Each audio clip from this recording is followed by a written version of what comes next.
press the go live button. And, All right. Yeah. No. Press the button. We haven't gone live yet. It'll say. Oh, it has. Yeah. Sorry. Yes, now Yeah. Well. Yeah. And I was expecting everyone to. Oh, whatever. Never mind. So that would make a sort of an explosion live, but at once. Anyway. Good evening and welcome to everyone to our 9th online Whale event. Happy. Are you cool? So my name is Kieran. I'm going to be the MC for the evening. Looking forward to hearing all your work and our guests coming up later. I'm just going to explain the night for anyone who's not familiar with Ovale or not familiar with Ovale since it's become a virtual event. So it's in 3 parts as normal. There's going to be a 5-word challenge here that we're going to start the night with now in a minute, and I'll explain a little bit more about that.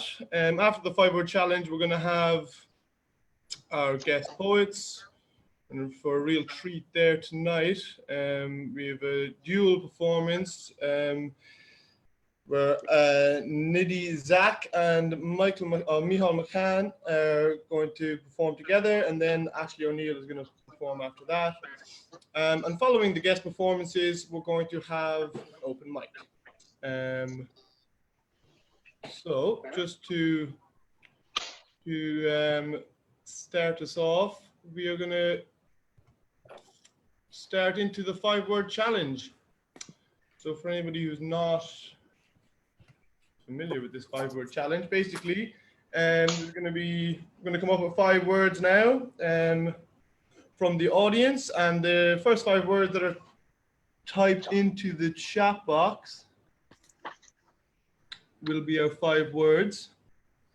Before we start sending up words there, I'll just continue to explain the event. So basically, you're going to have 15 minutes then to use the 5 words that are in the chat box. You have to use them in a piece of writing, a poem or a piece of literature, in the 15 minutes, and then perform. You'll write down your name, write down open mic followed by your name into the chat box, and we'll that'll be the list for the 5-word challenge and your name, not open mic and your name. 5-word challenge and your name into the chat box, and then that'll be the list for the 5-word challenge, and we'll hear the poems that you've written in the 15 minutes, and afterwards there'll be a vote to basically see who's won the 5-word challenge, and the winner will be sent 2 books of poetry. There is a picture there of the books. See, Paul is holding up. One of them is the new Spoken Worlds edition, which is Molly Toomey and Jim Crickard. A chapbook that's just been released for the Cork Coventry Poetry Exchange, and then the other book is the latest edition of the 5-word challenge anthology. So what we're going to do now is, if you see Ovale, this comment there in the chat box. It's not like, you have 5 words and you have to make a poem of all those 5 words. And that is so those 5 words are count, moonlight, lasagna, breath, and fume. So count, moonlight, lasagna, breath, and fume. And it's now 8:34. We'll give you 15 minutes from now to write those poems. Then we have any questions? Give me some sort of thumbs up if you're all understanding of the task. Very good. Yeah. Lovely thumbs, lovely thumbs.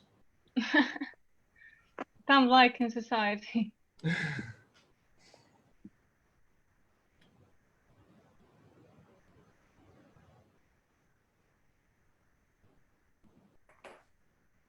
Oh yeah, and just as the sign behind Paul says there, if we could have 15 minutes of silence. So if you could turn off your microphones, that would be great.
Oh my gosh. I'm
Okay.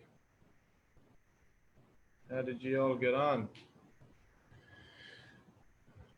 You have about 30 seconds to finish out your efforts there. We hope that the creative gods have smiled on you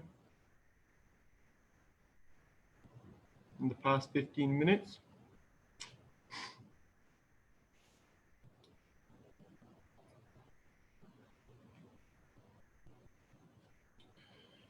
So if you would like to read your 5-word piece, would you just please put 5 words followed by your name into the chat box, and we will make that the order in which the poems are read.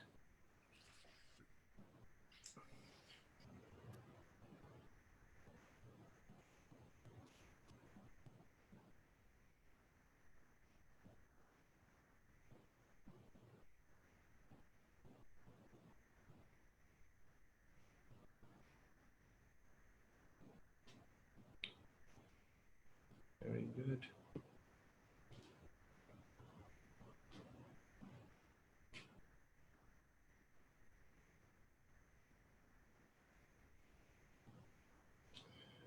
Very good. So we have a few entrants there. Keep them coming. Very nice. Great to see you there, Tina. How are you? Been a long time. If you would like to start us off, that would be Oh, okay, sure. Hello from West fantastic. Cork. Hello, everyone from West Cork. It's great to see y'all. I finally made it. I'm having to actually just put a reminder on my phone. That's the way to do it. So it reminds me that I have a Zoom something coming up, like a veil. Okay, here we go. I call this one After the Count. When they declared the count was 1, I walked outside, hoping for moonlight, trying to feel if anything had changed. My breath was ghostly in the damp, dark air. Rotting leaves filled the breeze. I tried to remember all I've been missing. Hugs, pints, bumping into people in a crowd, the traffic fumes in a distant city on a hot summer's day, and the way lasagna always tastes better with friends. The trees whispered endearments. Nothing has changed, they said, and everything has changed. Cold, I went back inside, carrying a tiny seed of relief. It's not the end, not even the beginning of the end of the tunnel. But maybe, just maybe, it could be the start of something new.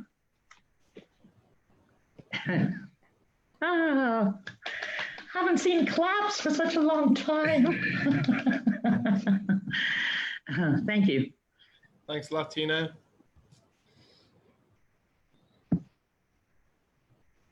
And great to see you. Next up for the 5-word challenge, we're going to have Philip Spillane, please. Hey everyone. I was going to jump right into it. Regret. You, my view of the world bathed in moonlight. Count the times I was scared to talk to you.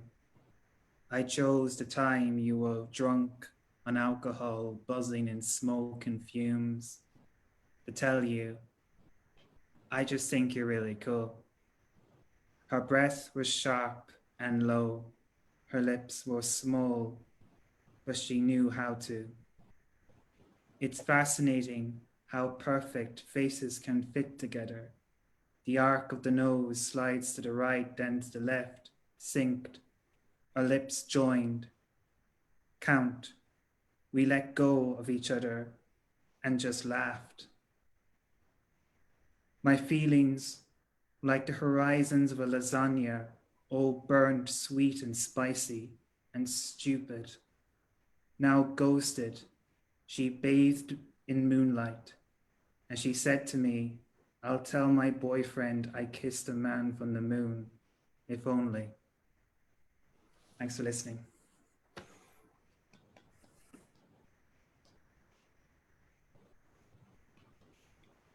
Thanks a lot, Philip. Hope all is going well up in Lochderg. Next up for the 5-word challenge, we're going to have Colm Scully, please. Hi everyone, can you hear? Yep. Yeah. They were tough words, weren't they? Lasagna, but I like the way you put it in, Tina. The city before COVID, this is called. The city before COVID. You could count the fumes lifting from the car exhausts. There was hardly a breath between people passing on the streets. You could bite on the flavors bursting from hotel dining rooms. Lasagna, madras curry, roast beef. This is how the city was before lockdown.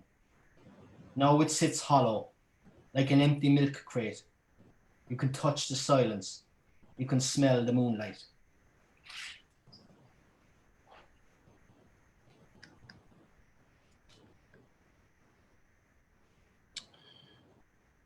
Thanks a lot, Colm. Nice one. Next up, we're going to have Ada Miles, please. Yeah, hello. Thanks for letting me in. This one is Lauren. Lauren asked me to write a poem about chickens and mad existential pain, and I was a procrastinator, so I didn't write a poem. But then I wrote the first stanza and decided to finish it on the 5-word challenge, so put some interest into it and some, I don't know, adrenaline or whatever, or cortisol, or some chemistry anyway.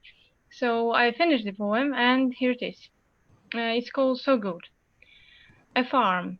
Drowsy earth above, aborted dreams below, chickens grow and feed on bowels of harm. They know breasts to count are fake, lasagna's life means more, and no help can fix the harm below. So good, moonlight feeding, was this chicken ever, well, ever happy? After fumes, it's food. Thanks. That's all. Thanks a lot, Ada.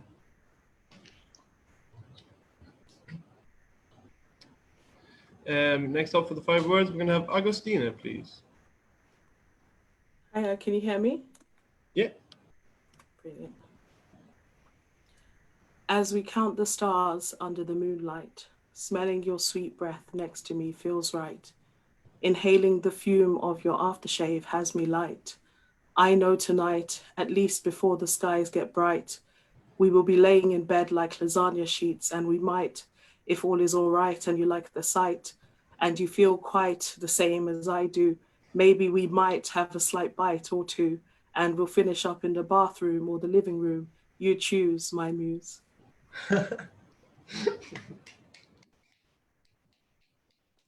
Nice one, Agostina.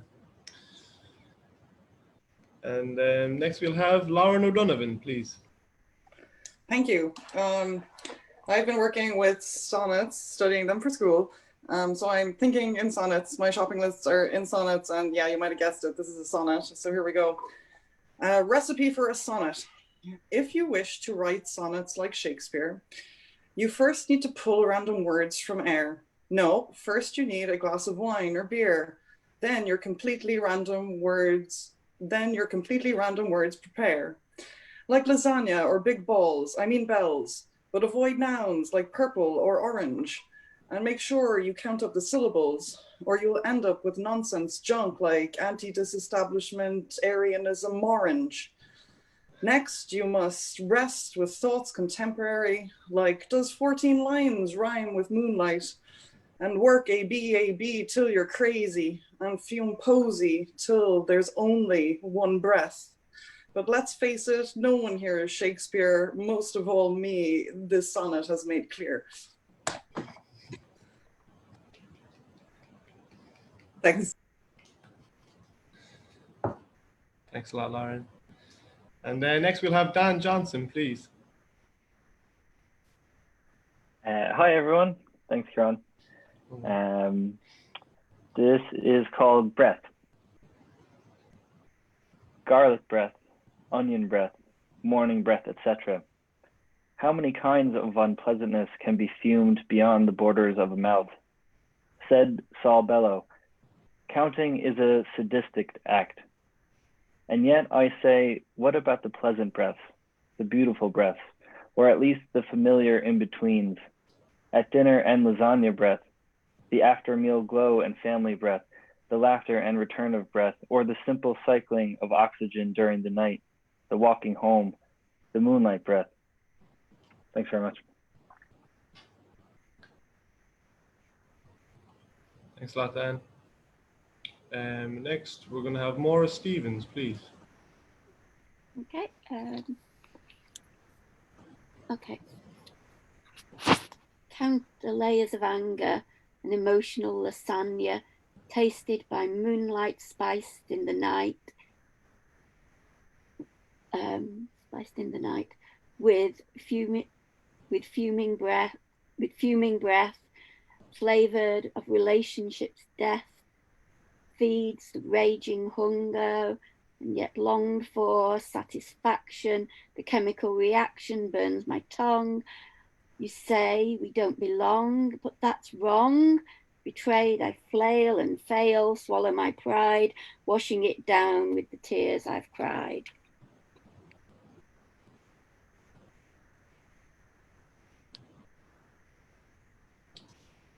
Thanks a lot, Maura.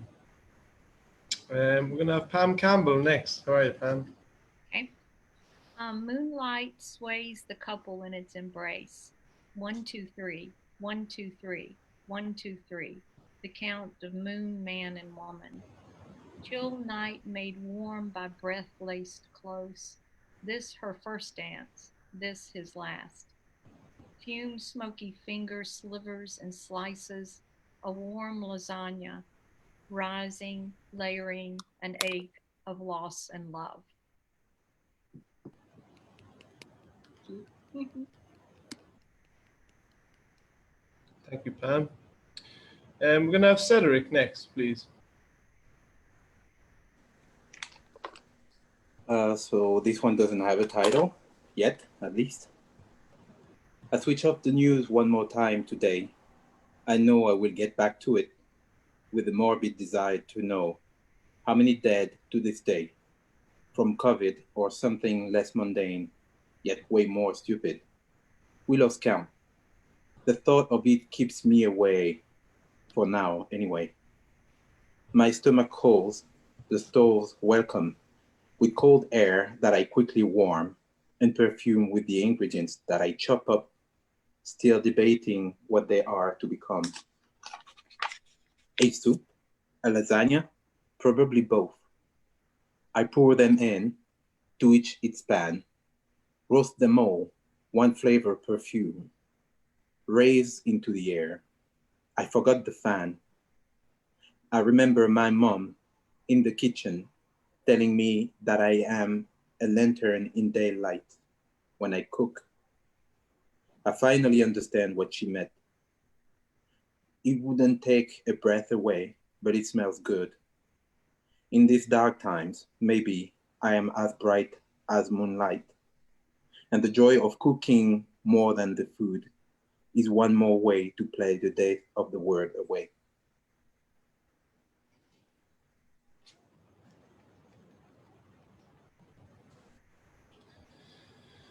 Thanks, Last Cedric. Next, we're going to have Sue Blue, please. Hi guys. Haven't really said hi yet. So hi everyone. Good seeing you all. And you? Okay. Yeah, I'm good as well. So yeah, here comes the 5 words. As I count the icicles refracting my breath in the moonlight, the fumes of my lasagna rising like clouds in the cold air, I see splinters of broken crystal, millions, refracting the years of heavy history today. As every year I count the bricks taken from the fallen wall, what followed was rape, the rape of a dissolving nation, still quantified in tax unto now. I count the years back, 30 politically unified. But what have we really done? Oh, what has it all brought? Thanks very much. Thanks a lot, Sue. We're going to have Catherine next, please. What do you still have about your family's experience?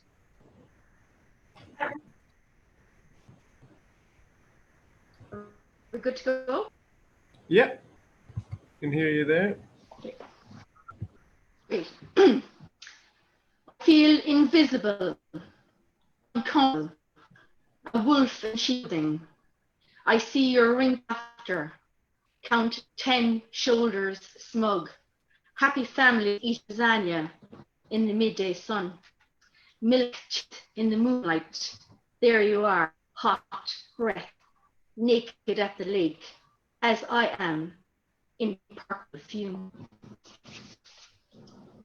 Thank you.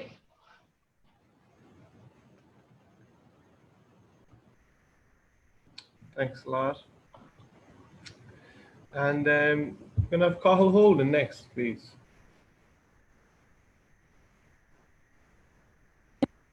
Hi guys. Right, yeah. Right, a little bit late there, so I just threw this one together. We'll see how we go. It's called Memories of Brooklyn. It's Brooklyn in the moonlight, nearly midnight.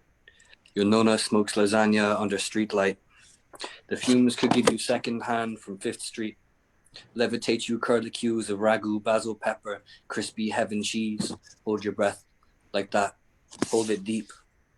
You giggle on the stoop with her knitting circle friends. Hold it. Come back from 10. Thank you.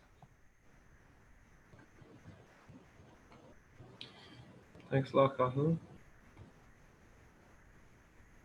And yeah, huge thank you to all of you who participated in that challenge. It was a wonderful run there. Really great to hear you. So if you can write, yeah, is there any other late takers who haven't quite signed up yet, but just had a couple of moments of inspiration there and would like to get an entry into the 5-word challenge? This would be your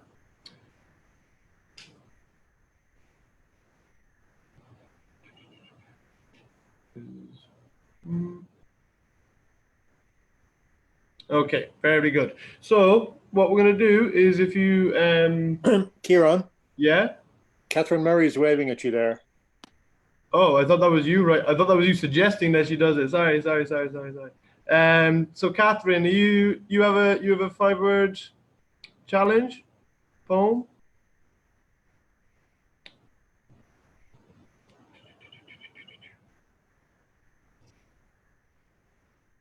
I think she has to unmute herself. Oh, right. Yeah.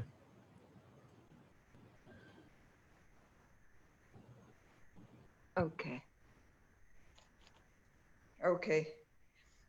Count moonlight, struts and straddles, tweets and paddles, and fumes beneath his breath, hurtling towards certain psychic death, flailing helplessly, hopelessly, in marshmallow lasagna bed, as the world watches and sniggers.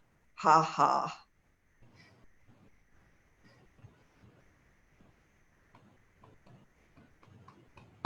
Thanks so much, Catherine. Nice one. And so that'll do it. For 5-word entries. Thank you all so much for your entry. So if you could just write winner and the name of your favorite, the poem or the poet who had your favorite poem there. You could write that into the chat box, and we'll count up the votes, and we shall declare the winner.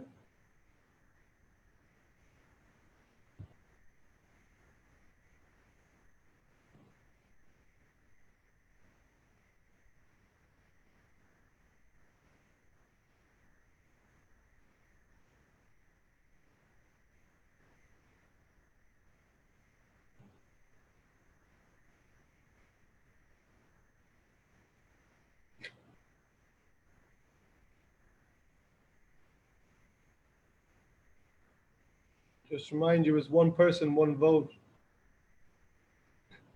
This Philip or Augustine, I think, is not really gonna cut it.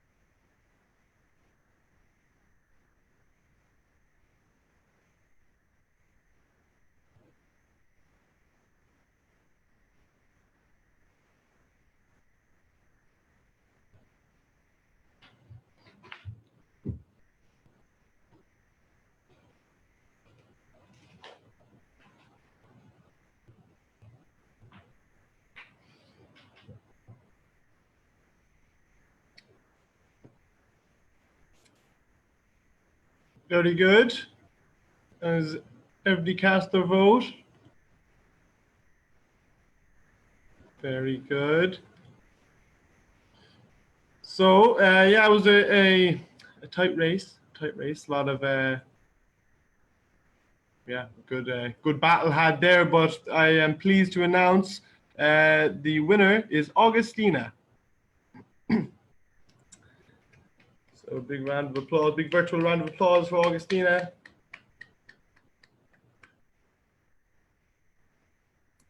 Thank you. Yeah, so congratulations, well done. And so Paul's going to send you out those 2 books of poetry, but in order for that to happen, all that you're required to do is just read your poem one more time for us, if you would. I will gladly do that. Very good, okay. Very good, thank you.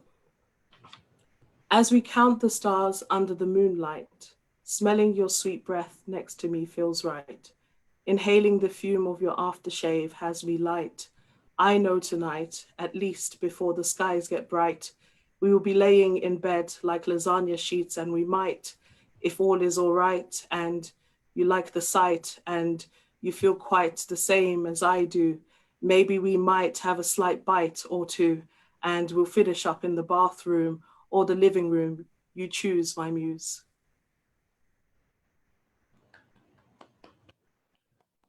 Done. Excellent. Well deserved. Well, Augustina, cheers. So we're going to move on into the next part of the night now. But yeah, big congratulations to everybody who partook in the 5-word challenge. Really, really excellent poems. As the comments in the comment box reflect, it was a lot of really excellent poems there. So it was a pleasure to listen to. So just at this part of the night, there's a few announcements. And so the first one is just the 5-word international poetry competition continues. The first prize is €750 plus a beautiful stained glass award made by Michael Ray. And then the second prize is €500, and the third prize is €250 plus publication and invitations to read at Ovale in April 2021. Ovale.ie/5words comp is where you can find out more about that competition. And the 5 words for this week coming now, the 10th to the 17th, are step, nest, hazel, fold, relief. So yeah, if you want to get if you're feeling in the mood for 5-word challenges, as it seems that we are, do feel free to enter that competition. Second announcement is just that there's an audio archive at ovale.ie/blog/audio archive, where you can hear back to the MP3s of Ovale events. An important announcement, just for the time being, while Ovale is in its virtual capacity, Ovale aims to maintain a safe space for writers and the general public attendees. While the private chat mode is available for all participants to use during the event, we ask that you please be respectful when communicating via these channels, and to report any online abuse immediately to Ovale, either through private chat or at info@ovale.ie. Moving on, the event is being recorded and will be available to view on our Facebook page from this point forward, and an MP3 of the readings will also be recorded for a podcast. So, coming up, this coming 26th to 29th of November, Ovale's Winter Warmer Poetry Festival will feature 36 guest poets, plus Ovale's poetry film competition screenings, 4 mini concerts from the Irish Language Art Song Project, many tongues of Cork session, a closed mic set for poets who featured on Ovale open mic sessions during 2020. There will also be 2 festival workshops led by Tongo, Ison Martin, and Joe Burns, with some spaces still available. More information about the Winter Warmer is available at ovale.ie/winterwarmer. And that, promises to be a real feast of poetry from Thursday to Sunday, the 26th to the 29th of November. We are very, very pleased to announce that Ovale's end of year event on the 14th of December will feature guest poet Alice Oswald. And this is with thanks to UCC's School of English and Digital Humanities. There's also a PayPal donation link that Paul's going to send up there into the chat. Obviously, this is a big part of, well, without being in person and not having the jar to pass around the room, this PayPal donation link is an important source of income for Ovale, and anything that you can offer to support the event is greatly appreciated. So Ovale thanks you for any contributions, big or small. We are greatly appreciative of. So moving on now, there's a feast of poetry about to get going here, and I'll just first off introduce the first act. So there's kind of going to be a joint performance from Nidhi Zach and Mícheál McCann, and that'll be followed with a performance from Ashley O'Neill. But just to introduce the 2 guests that are going to start us off. So Nidhi Zach / Aria Eipe is a poet, pacifist, and fabulist. Her work appears or is forthcoming in Banshee, Poetry Island Review, Rattle, The Stinging Fly, and Winter Papers, among others. Her debut collection of poetry is forthcoming in July 2021. She is currently co-editing a commemorative anthology with the Ireland Chair of Poetry, celebrating creative relationships between established and emerging poets, forthcoming with UCD Press. Mícheál McCann is from Derry. His poems appear in Banshee, 14 Poems, Poetry Ireland Review, and the Manchester Review. His first pamphlet of poems, Safe Home, is published by Green Bottle Press. He is currently co-editing a commemorative anthology with the Ireland Chair of Poetry, celebrating the creative relationships between established and emerging poets, forthcoming with UCD Press. So without further ado, I'd like to give a big Ovale welcome to Nidhi, Zach, and Mícheál McCann, please. Thank you so much. Thank you so much, Kieran. Thank you so much, Paul, for having us. It's really lovely to be here. And thank you to everyone for coming and spending a Monday night with us in Ovale. So Mícheál and I met through the Ireland Chair of Poetry and the anthology that we are co-editing at the moment with two other wonderful poets, Summer Milleen and Marcella Prince. And I was very fortunate to be one of the early readers of Mícheál's wonderful pamphlet, Safe Home, which you can buy now at Green Bottle Press. Mícheál's poems are really intimate and affecting, and I was particularly taken with one poem in the pamphlet that was titled Brother. So when I told him that, he said that he had planned to write a sequence of poems that were all going to be titled Brother. And I thought that's just an incredible idea. So I said, you know, can I be part of that? And he was like, sure. So this is basically how we got to where we are. And what we're going to read from today is 4 poems from what we call Brother, a tango of poems. And we'll be reading just a poem each of our own in between. So this is the first time that we've attempted something like this, and it's the first live reading, and unfortunately we have to do it virtually. We would have loved to do it in person, but hopefully the time will come. So, do you want to say anything before we kick this off? Just to echo what Nidhi said, it's a real pleasure to be here and to read for you. So yeah, I hope we get things going well. Brother, where have you gone, my pal? In a bang of fire and hair. And wearing? And tearing.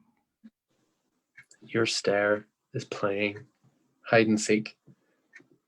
And is skilled, but I find it. I always will. And even though I am hiding from you, after a fashion, half behind the oak tree, out the back, in Kildare. The sea's there. And the tire. I am with. My dear friend. So you think. Here is this for you to find sometime. Me, clumsy in things, but always here.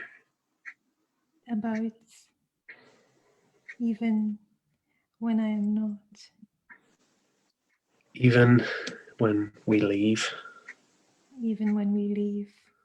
Toothpaste, opened and oozy. Even when we drive our ma to distraction. Even when you don't know. The truth. Yet. Find me here. I'll stay until then. We'll be by the water.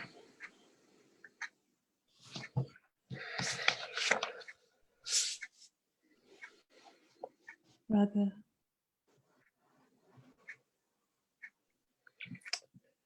This is not a drill.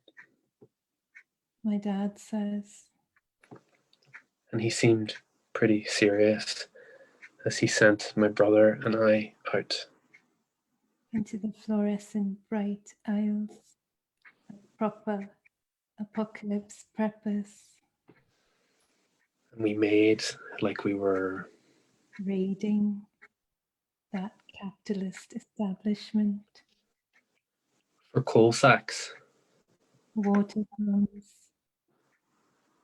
Weighed down by what we could not carry. This is not a drill. My dad says, and I say, Yeah, it so is. Look at this. It even has a set of drill bits and... I know a thing or two about drills, enough to know they come with bits. And I look over at my brother for validation. Though he seems less certain about my claim than before. So I secretly start to doubt myself too. This is not a drill, my dad says. And I look more carefully at the tiny parts inside the plastic packaging, and I see The tips of the heads are shaped like little flats and stars, and the pointy end of the long bit isn't all sharp. and twisted like it should be. So I stop arguing my case. Because I finally realized That he's actually right.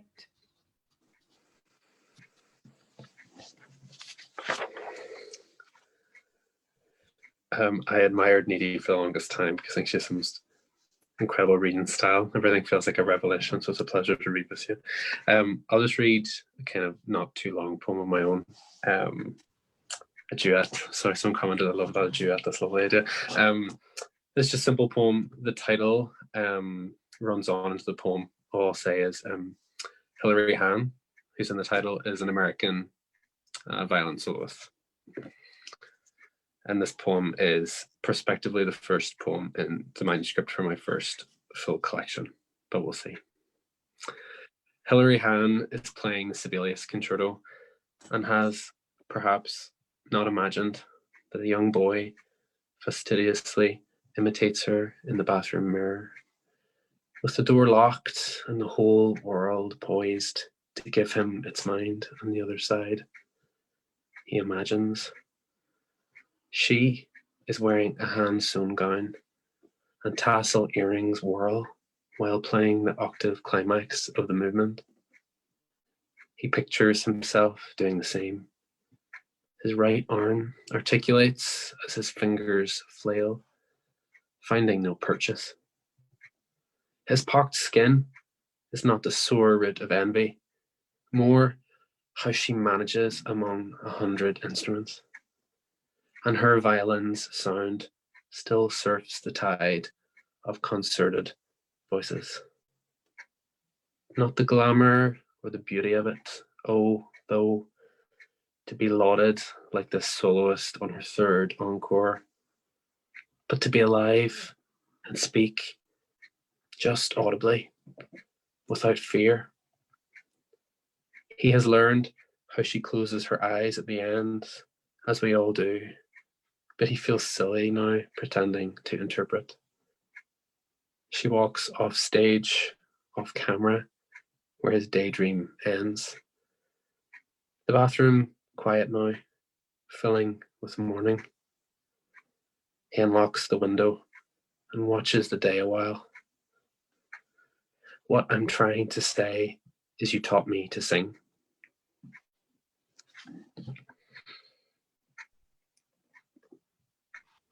Yeah, I love that last line. To read a poem called Hush. December, dusk. In soft, waning light, I am watching the grey of your eyes turn blue. But it is too late for us to be young again. Like ships adrift, I think I did not learn how to navigate the waters of life with another. I, wrapped in the duvet on your single bed, because we are close like that, and you trust me with the lingering smell of your sleep. You, rooting around in the belly of your fridge, the inside of which has not seen a woman, and perhaps as long as you have not, no, passing me a box of brightly glazed cakes. Donuts, I say. They were invented by sailors, and I know little else about sailors. Other than that, they live untethered and are prone to scurvy, solitude, and infidelity. Hush, puppies, you say. These were thought up by Southerners, a food harking back to wartime, cornmeal, silencing hungry canines. And as you speak, you take off your sock, ball it up in your fist, send it sailing across the room at some imaginary dog. It is in that moment I fully comprehend the devastating fact of your love, and that I have done nothing with it.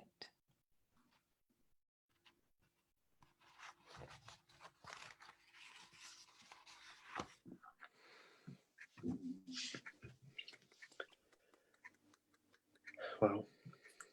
So we have two more brother poems to read for you. They kind of slip in and out of kind of domesticity, and like in the other poems, they're a bit more mythological and broad. So this next poem is very domestic, and the next one isn't. So, brother, by you, I say, You visited, for the long weekend and slept soundly. so you say, under sighing, wobbly bookshelves, And wide, square windows, and a friendly wood pigeon. I begin writing. this, while you whack tennis balls into the hedge over the public tennis courts. With Andrew, you swing your racket with Viking force. So the story goes, and I imagine your face. The veins in your arms grimacing, and wonder where that power is coming from. Or what it's trying to say.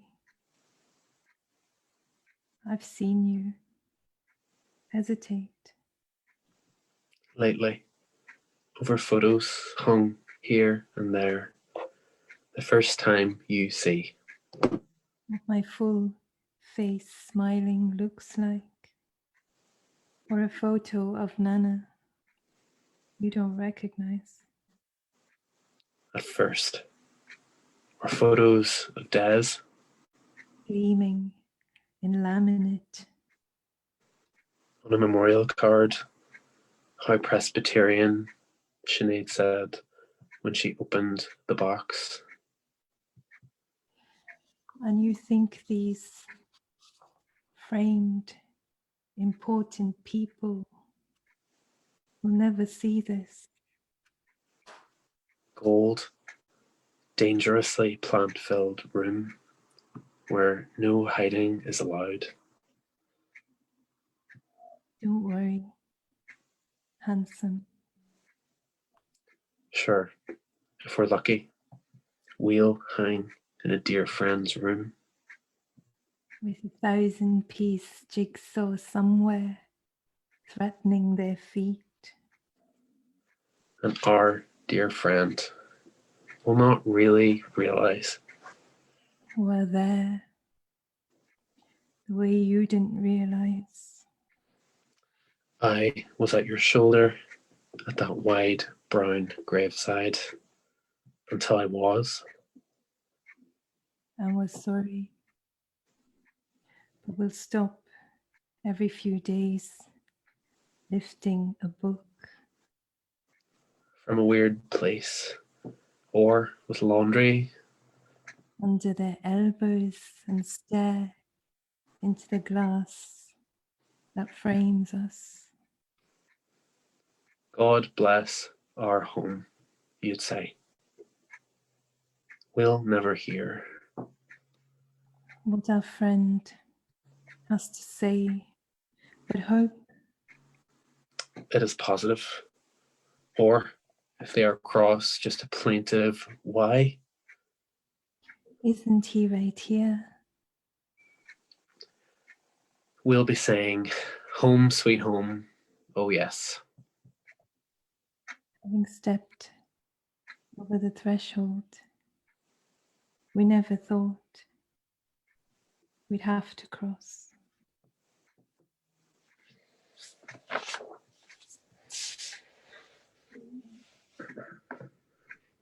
This is our final brother poem. It's a hymn to two Greek gods, Hypnos and Thanatos. Hypnos is the god of sleep and Thanatos is the god of death. And they were brothers who were considered to be dreadful gods. And so they were exiled into a cave where no light could reach them and the sun never rose, and they slept by the river of forgetting. This is a poem to both of them. Brother. When it arrived, I could not sleep. Turned his face so far from me, and I called out. I dreamed him. There, in his darkened cave, by the river. Of forgetting. I begged that calm and gentle God would find me, kiss my eyes. shut with his hands. Cover me with poppies. When it came. When it changed us and everything. We lost all sense of time. And space seemed elastic, shrinking into vastness. I thought of you, then how I would give half of my life for you, how you live. Where neither rays nor waves touch. You, resting on blackened bark, at twilight. In bloom, stitched together. From the shadows. On your wrists. But sleep, melancholy. You're not alone. For death is always somebody's brother. Gentle youth with feather-light fingers. Waltzing on the sea's broad back.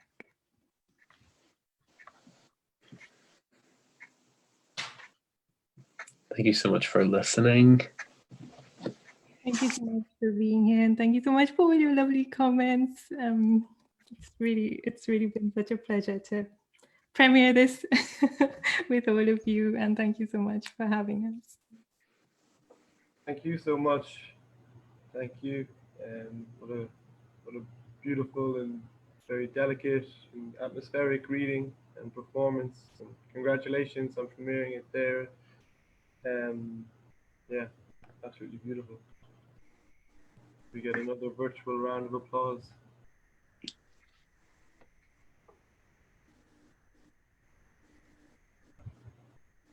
Very nice.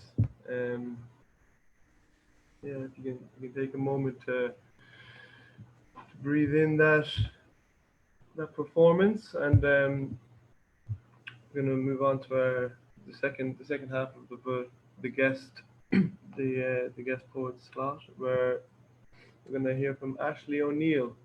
And Ashley is a award-winning poet, artist, and philosopher who lives in the Gaeltacht in Ballyvourney. She was the winner of the 2014 Michael Hartnett Original Poem Award, the winner of the 2018 Kanturk Poetry Slam competition, and she reads her poems for the 2018, and she read her poems, for the 2018 Sliabh Luachra Scully's Fest. She was officially selected for the 2018 biennial edition of Women Cinemakers for her work in film and writing. Her debut collection, The Wren is Near on Drilling Meask, is coming out. Was published by Eridanus Press in 2019 and has been shortlisted for the 2020 Shine Strong Poetry Award. O'Neill's poetry focuses on the ancient language of the land and the mythology of Ireland. She is deeply interested in the revival of poetry in relation to its ancient purpose, which is to unite people in their traditions while also reconnect them to their noble heritage. For more, you can visit www.therenisnear.com and Poethead. So, could we please have a big Ovale welcome for Ashley O'Neill.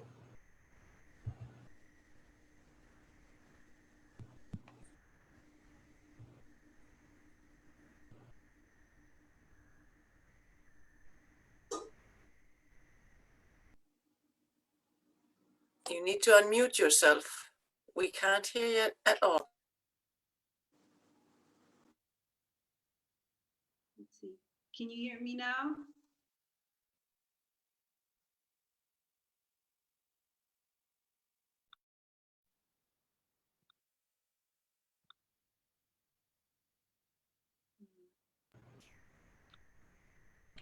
We can hear you there, Ashley. If you'd like. Yeah, is that okay? Perfect. Okay. Thank you. Right. Sorry. No worries. So this is the book anyway, so you can see. The Wren is Near. And I'm going to read a couple of poems, but I just wanted to talk about the idea behind the book. And everybody probably knows, well, especially in Ireland, that the Wren Boys, which is something that's celebrated the day after Christmas, Stephen's Day, it's known as, but the Wren is actually, there's a part of the myth that's been missing for a long time. And so what I've done is I've actually kind of placed it back into the zeitgeist or into society. And the origins of it are kind of mysterious, but it's basically the Wren was a woman. And so what I'm going to do is the beginning of the book has the story. So I'm just going to read you just the myth of the Wren, the original story. Many years ago, there came to the island a beautiful woman of the fairy people. She went all through the land, and wherever she appeared, she put such enchantment on men by her beauty and her wonderful attractive powers that they one and all left their work and their homes to follow her. When she had them all collected in this way, she led them across an apparently shallow ford in a wide river. She herself went across almost dry shod, but when her followers attempted the fording, the river rose in fury and drowned nearly all. Upon this, the survivors, brought to their senses by the disaster, gave chase to the woman seeking vengeance upon her. But she, laughing in mockery, changed herself into the shape of a wren and flew away. Some say that this particular wren was the first to be hunted, killed, and carried around for exhibition. Others that the actual witch woman escaped. But it is generally believed to be in the memory of this event that the wren is still hunted and carried annually. So the basis of that is that it's to bring in this idea of the woman back into mythology and her role being that of sovereignty. So from that basis, the book that I've written here is from her voice. So the book is broken up into different chapters, like king and warrior and land and sovereignty. So I'm just going to read a couple poems from each chapter, and I will start with, let's see, this is from the chapter called King, and it's called The Old Man's Pace. The man in the doorway with his tamed wolf is feeding the pigeons as the door closes on an era too far gone into oblivion. The winds that blow across cobblestones are the forlorn tears for those who tethered the boats of truth in hard times. The barracks are empty now, and the soldiers in graves regret their service to an empire. The waking pace of a generation unacknowledged moves the foundations of a society on the brink, while the sleeping wolf opens one eye to view the noise, while the cat waits in the sun. All along the walls, the wildflowers bloom, and the lone lily reveals the innocence of a quiet nation underground, within caverns of stone. A song is heard, and the tragedy of a people merits a lament for the days that are ahead. Clear waters and newborn eyes are the mirrors of these times, as the old man's pace is the love of a life we forgot. Now, the poems kind of move on in a pace because it's going through the landscape of the figure of sovereignty, and included in that, of course, is grief. So I'm gonna, or grief or lament actually. Let's see.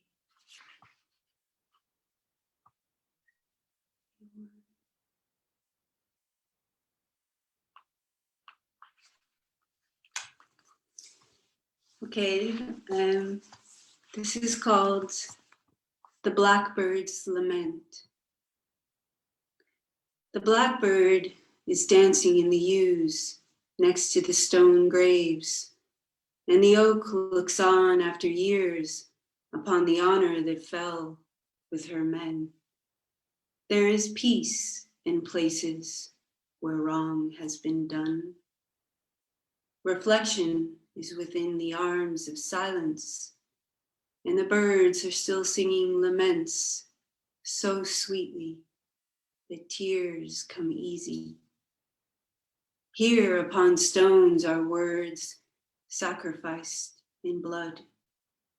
Fallen men never died, and flags of old still fly. The sun brings a dawn after sorrow, and time is in the gold planted for heroes. The story is written again and again across all hearts as new flags are being raised.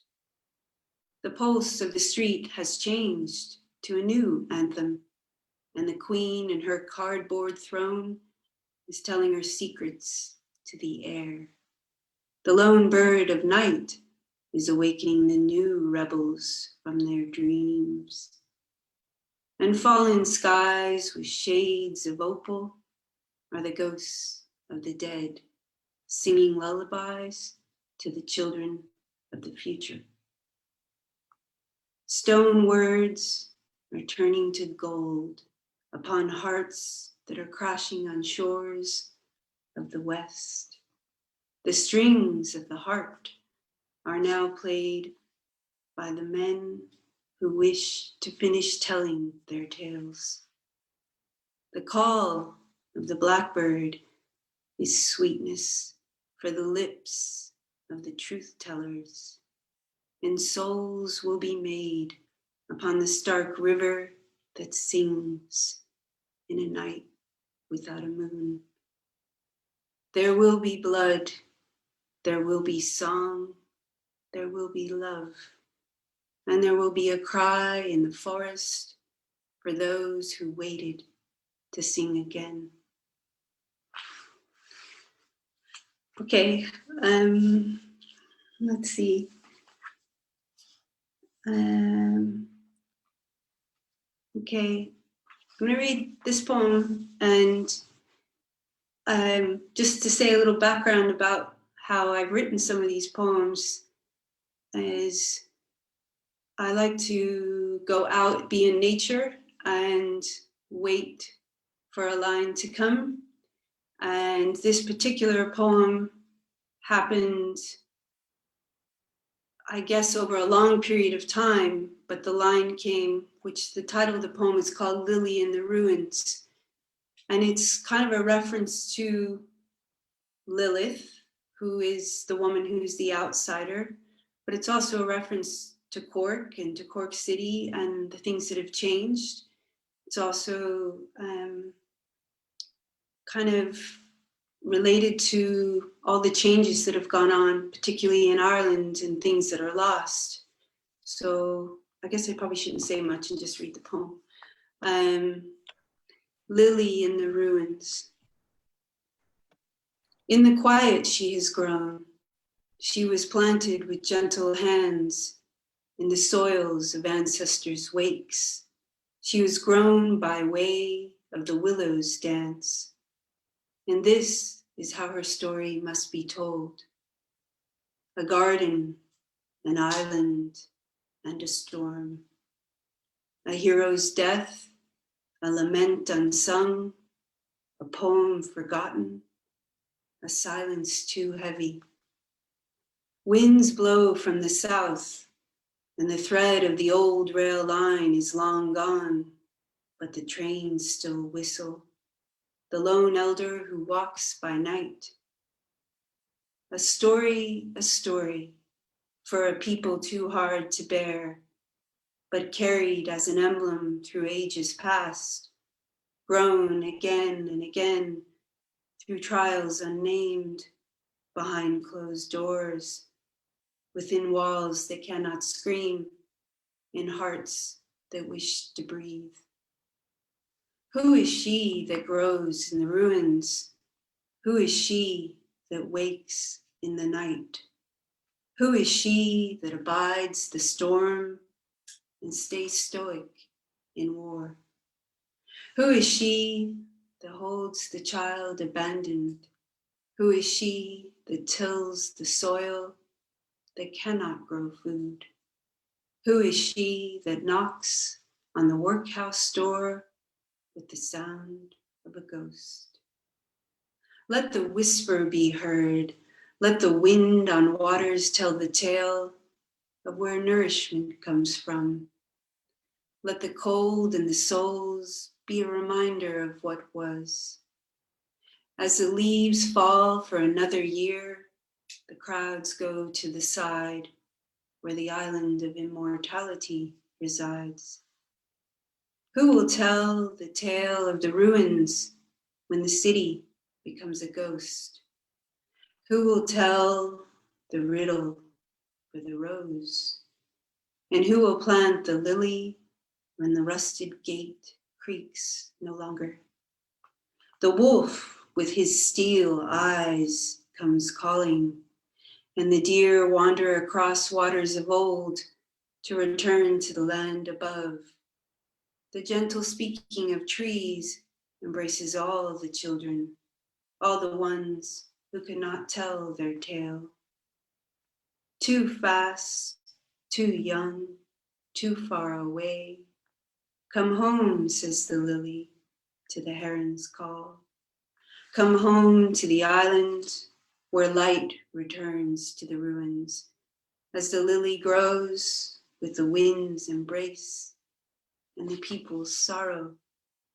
Abide, abide, let the shade of a nation fall gently into the waters. Speak into the hearts that sing, into the hands that grasp upon the strings unburied. Flocks fall from the heavens to the dusk, and another day treads on an island's stillness. The boy finds the branch, and the mother gazes on to a hope not yet grown. Okay. Do you want me to read one more? Yes? Okay. Let's see.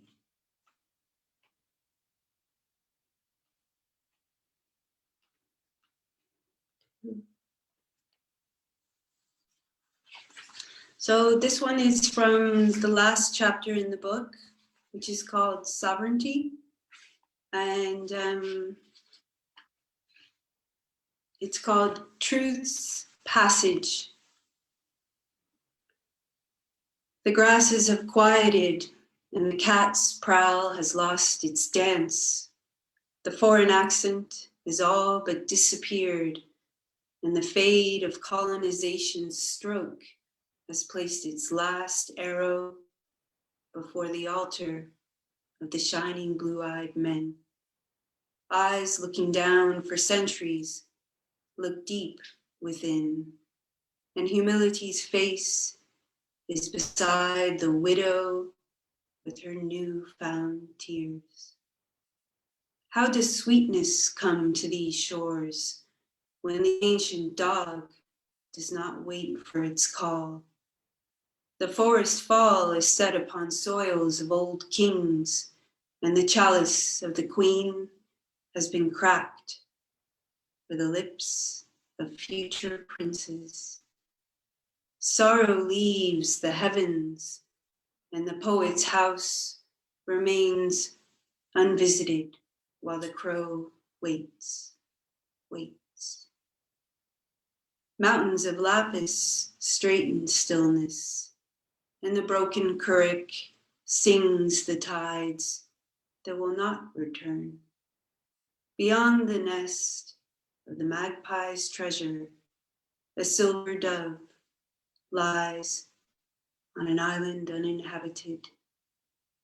Within a mouth of far distant lands, a branch sings what was lost, and a man cries for the mother he betrayed. So the clock ticks and the table is left undone, but the candle remains, and the lullaby of the future whispers softly to the newborn truth. Okay.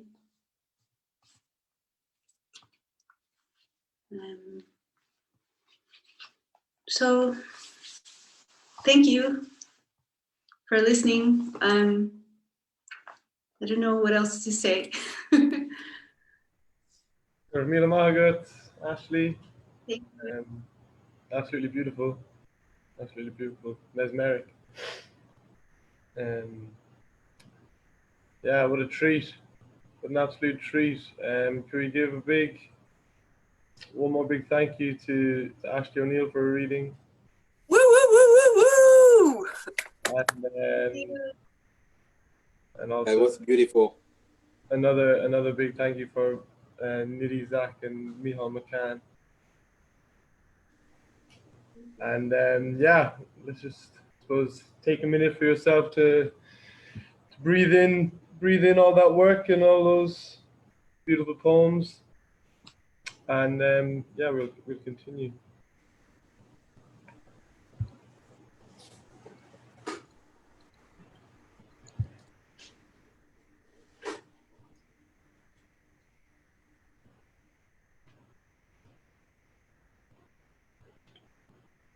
So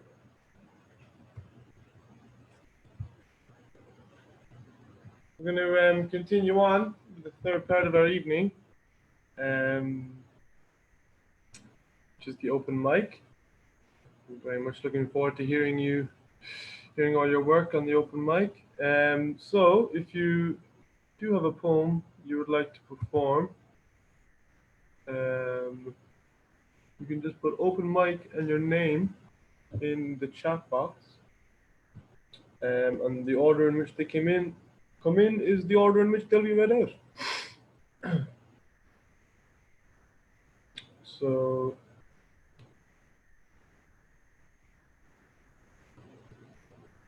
very good, Tom. Quick off the mark.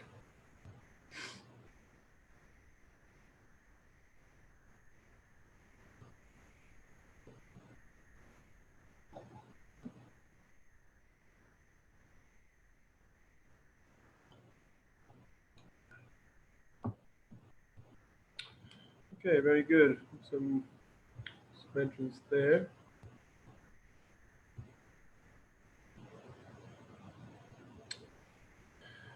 So we'll continue on. We'll go over to you, Pam, to start us off. First off, congratulations on big events going on in your country at the moment.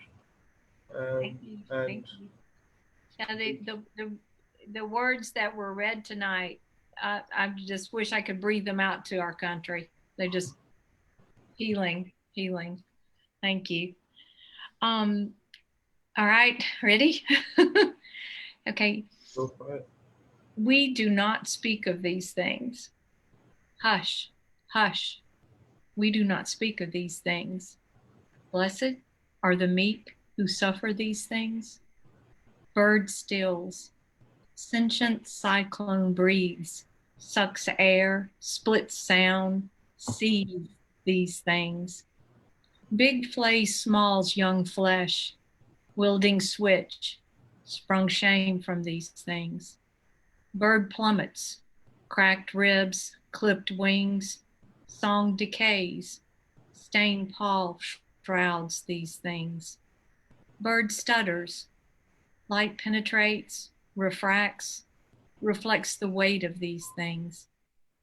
Bird rises, her thermal a seam of blue sky, wings hum, an accelerando throb, she shatters these things. Bird sings, blows asunder the dust of these things, bellows, thunder-throated, her truth of these things. Okay.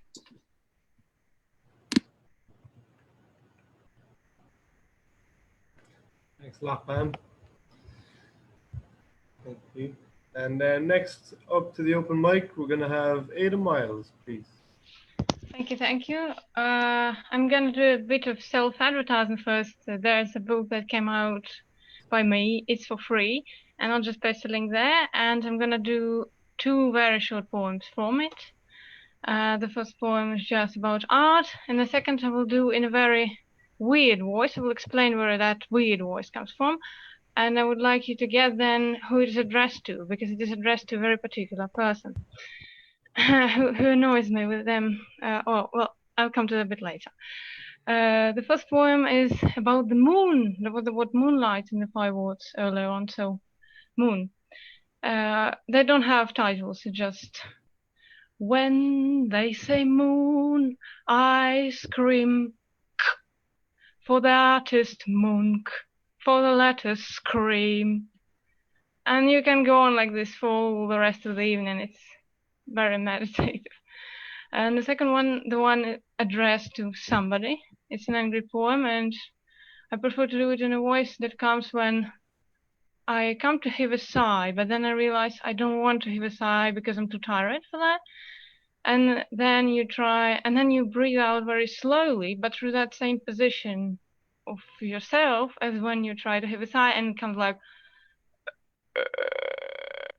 if you can hear the horrible sounds. And the poem is done in that voice, and it goes, no Mars, please, seriously, no Mars. I mean, save our planet, no Mars, please, seriously, no Mars.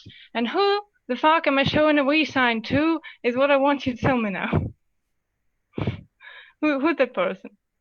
We all know him. He's got a lot of money and he's spending them. I really think incorrectly. Well, you can just paste it in the chat later. Yeah, I'll come offline now. I mean, off of the sound. Thanks for having a listen. Thanks so much, Ada. I think Rosalind's putting in a guess there into the chat. We'll take a poll on who we think it is talking about there.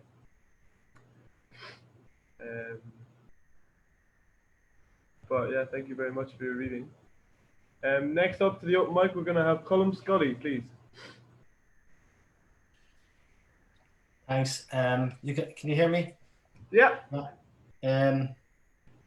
This is a poem about Cork.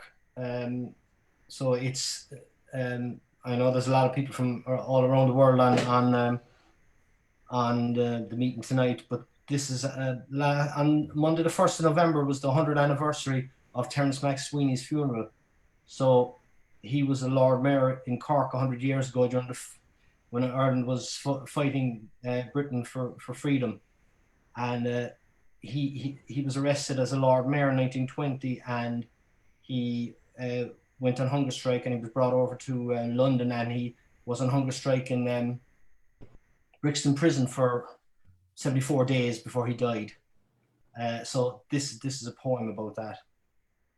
It's called An Untrue Memory. That was a great day. The day Dad brought me into town. We got a spot outside Alcock's across from the Pav. Sorry, I just didn't say there, this is actually about his funeral. So I'll start again. This is his funeral in Cork, which was happened 100 years ago. That was a great day. The day Dad brought me into town. We got a spot across from Alcock's outside the Pav. It was September, I remember, or October. We were back in school anyway. We left the tea and cake for after. The streets were jammed. He pulled me to his side. We squeezed to the front. His bowler, long white raincoat, tweed jacket. We waited, hoped the rain would hold off. We were 5 deep on the pavement, all the way up to the statue. Trams were stopped for the day. The cobbles had been washed clean. We heard the clop of the first horses pulling a landau around the turn. I remember someone shouted, 74 days. The driver wore a top hat, embroidered sash across his chest. Who's in the first carriage, I asked. My father shushed me. As the second carriage came into view, he only sounded the clatter of the horseshoes over the metal tracks, the swish of the reins to steady the 2 black mares.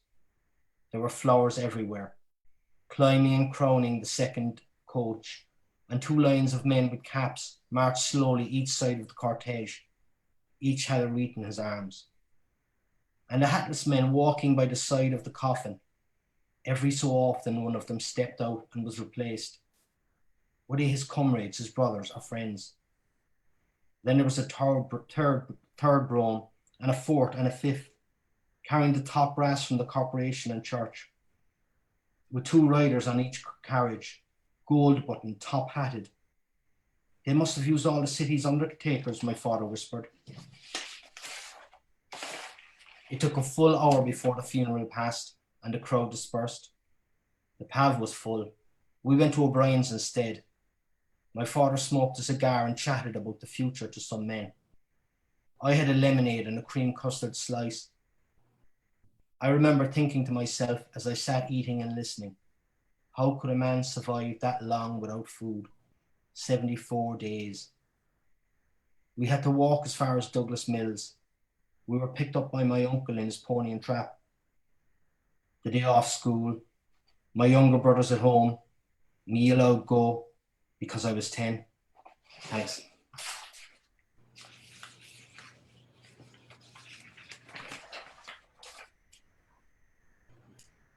Thanks a lot, Colm. Fantastic piece.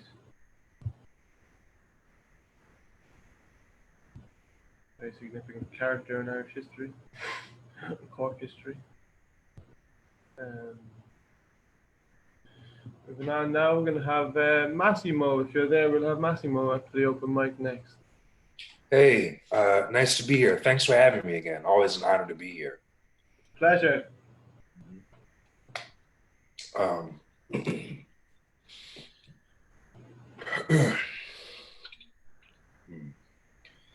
Memory, memory, memory.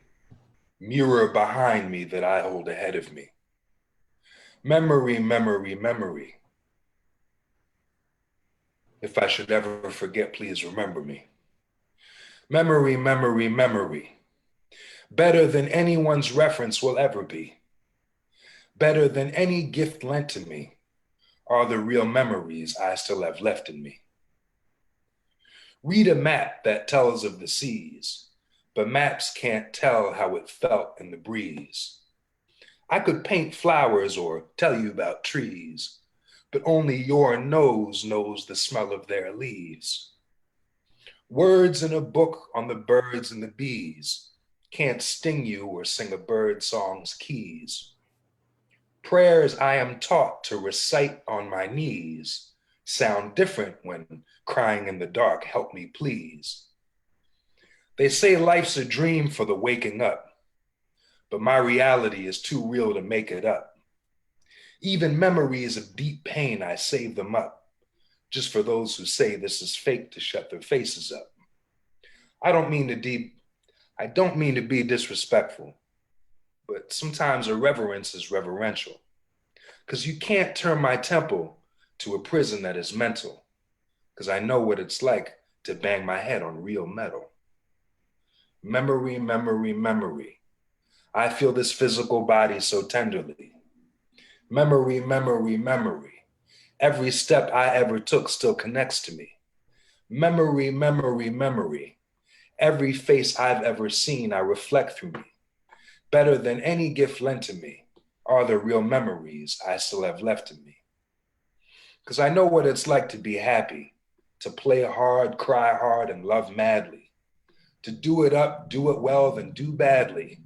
Brush it off, rise again, and fall flatly. I know what it's like not to suffer, but still cause harm to another. To be helped by a sister or a brother, or to be kind but then seen as a sucker. And I know what it's like to be a lover, to be young in a world full of wonder, to feel older while growing no younger, cursing the ground I'm afraid I'll sleep under. But still somewhere there's a world I remember. It's still tender, but it feels like forever. I can tell it by the smells and the texture, the depth of its colors, how it all come together. Sifting through snippets of repictured images, vivid, no touches, revisions, or finishes. No thinking, just inklings of little things, visions within us we find our beginnings in. Flashbacks that flash us to present that's past us, but catches us matching up snapshots that match us. Reminds us to rewind and back up as first takes of memory change with the last cut. Let your streamline of thought patterns stray from their beeline and be as your thoughts scatter. But before they regather, remember, they're just thoughts and not hard as matter. But back to the memory. Try not to just remember mentally. Let the senses help remind you sensually. Every touch you've ever felt's in you presently. Every person, every place leaves their impression like expressions on your face. Whatever fades or left a trace, you take what's left and choose the person that it makes. My face is the world I remember. I can tell it by the smells and the sights and the texture. I'm trying my best just to piece it all together while keeping my memory's roots with the center. Memory, memory, memory, mirror behind me that I hold ahead of me. Better than anyone's reference will ever be are the real memories I still have left in me.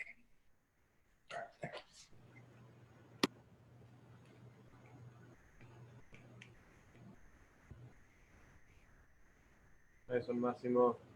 Cheers, man. Well done, Massimo. Big ups. Big ups. Always a pleasure to hear from you. And similar congratulations on the global sigh of relief we've both had from your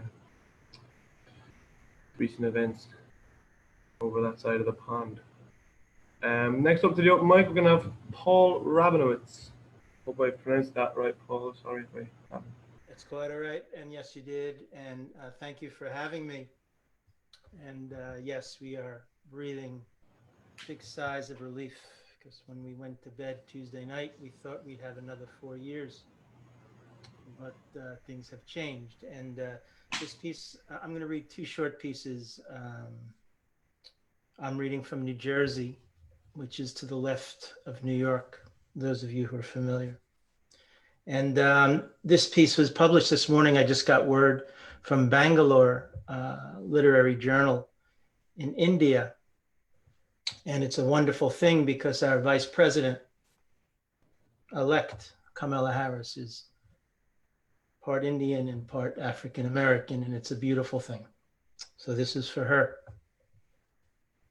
And this is a New Jersey poem. These days, I only read works from poets I'm intimate with. Not the cigarette afterwards kind, but more in a crowded room kind. When you read that piece about smoking a cigarette afterwards, lips pursed around a narrow filter, inhaling nicotine, your body absorbing poison. Eyes shift to a copy of Gideon's Bible on the nightstand next to a stained panel wall. Thoughts drifting to another place like a crowded room with adoring fans, clapping and snapping. And you forget to tap the ash so it tumbles onto white linen, burning small holes. I push past the audience with heart racing, purchase the last copy, ask you to sign your name and place it on my nightstand next to an ashtray I took from an old motel I stopped into one night after working late somewhere near Bayonne, and opened the book to that poem. Inhale the fragrance lingering from your fingers where you signed your name under the title on a clear white page next to a graphic of a long ash across a Bible on a nightstand, still burning.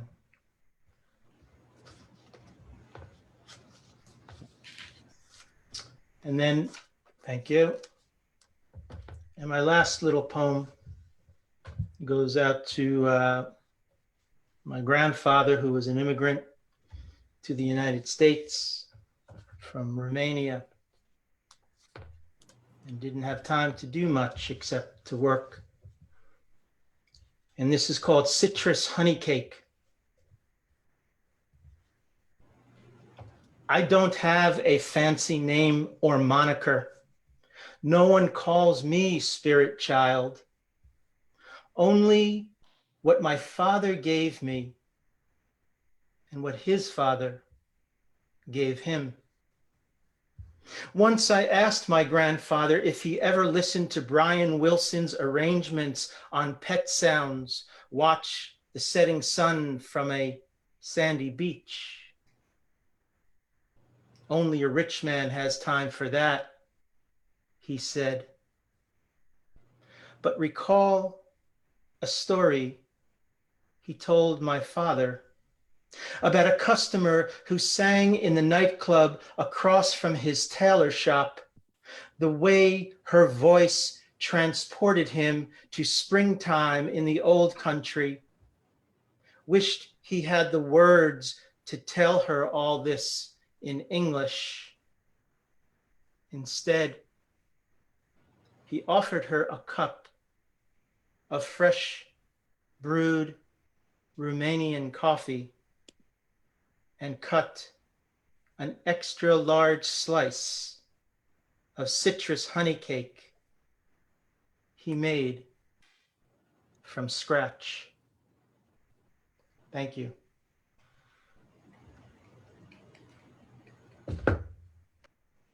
Thanks so much, Paul. Great to hear from you. Next up to the open mic, we're going to have Melissa, please.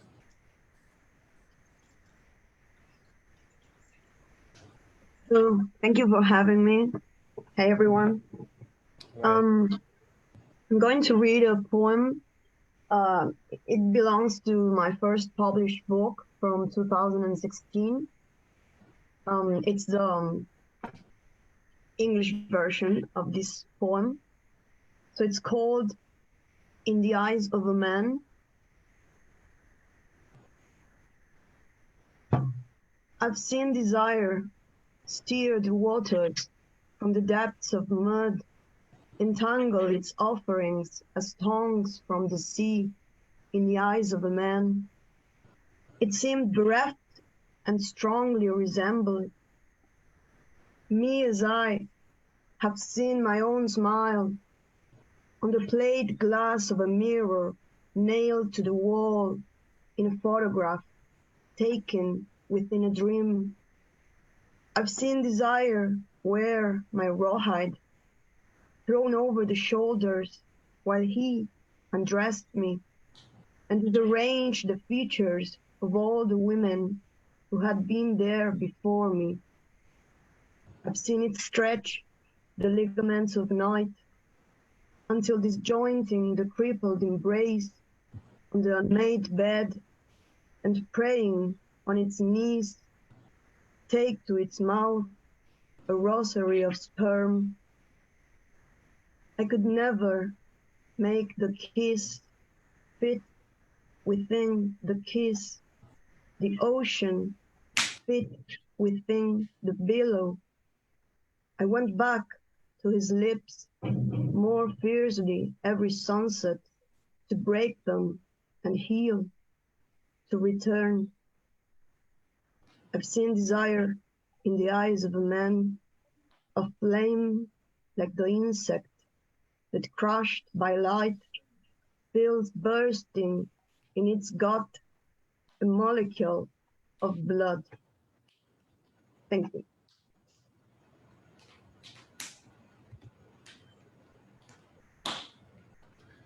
Thanks so much, Melissa. Next up to the open mic, we're going to have Lauren O'Donovan, please.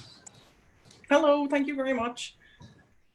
So this first poem is a found poem, and it was inspired by, I don't know if you're aware of it, but at the moment it's very difficult for pregnant and labouring women in Ireland because they're not allowed to have their birth partners in hospital with them. And I'm joined this group on Facebook that's trying to advocate for these women, and how they're doing that is by publishing these first-person stories of the women, and some of it's really harrowing, it's really upsetting, and I really hope that they're going to change some of that. I know new research came out from the UK recently about COVID and the birth partners and stuff, so hopefully things are on the change. But what I did was I got a lot of these stories and pulled out some sentences to try and make a short little poem, about that, to get across some of the emotion that's there. So this one is called You Hear the Cars Running at Night Trying to Stay Warm. I can't go with her. I need him here. I didn't see him again for 5 days. I need my support system. I needed help. I wasn't being listened to. I couldn't stop the tears. I was petrified.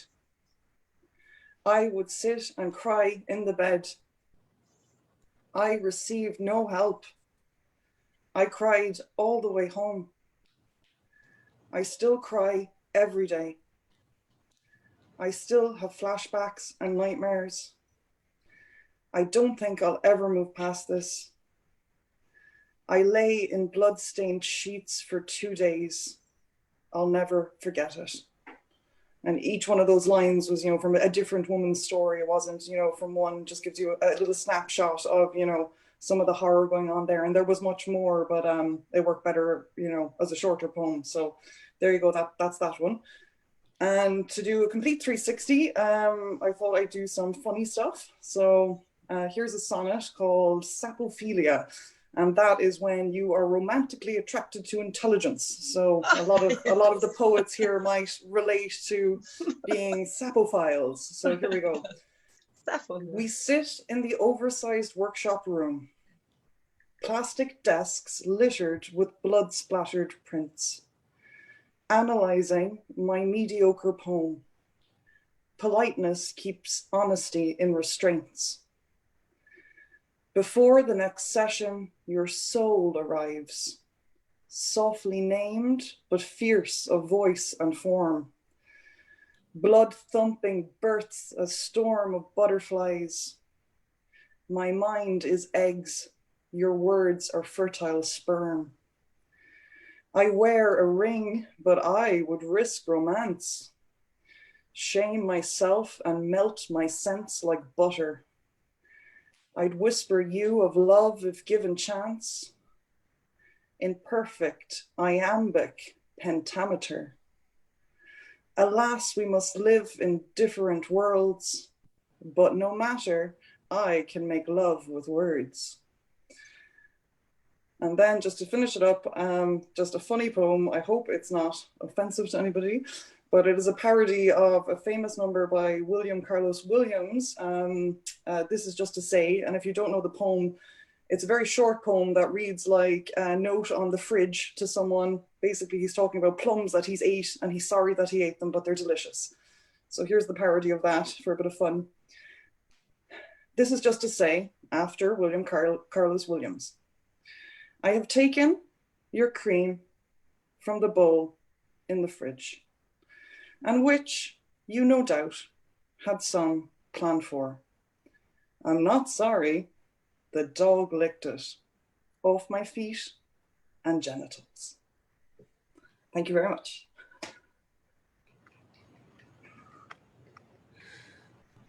Thanks so much, Lauren.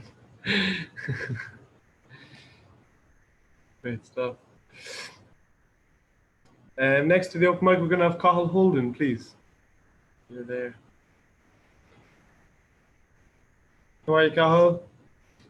Hey guys, sorry about that. I was figuring out my new phone. It's got a few buttons my old one didn't have.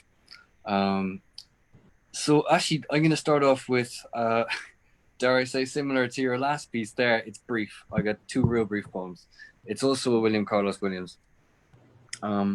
This is just to say that I have eaten the fish fingers that were in the icebox that you were probably saving for breakfast. Forgive me. They were delicious. So fishy and so cold. Alright, I got a second one. This one, I woke up the other day with it in my head. I was like, wow, that's a poem. It's really brief. It's one of those, the death card is life ones. It's called, it doesn't have a name.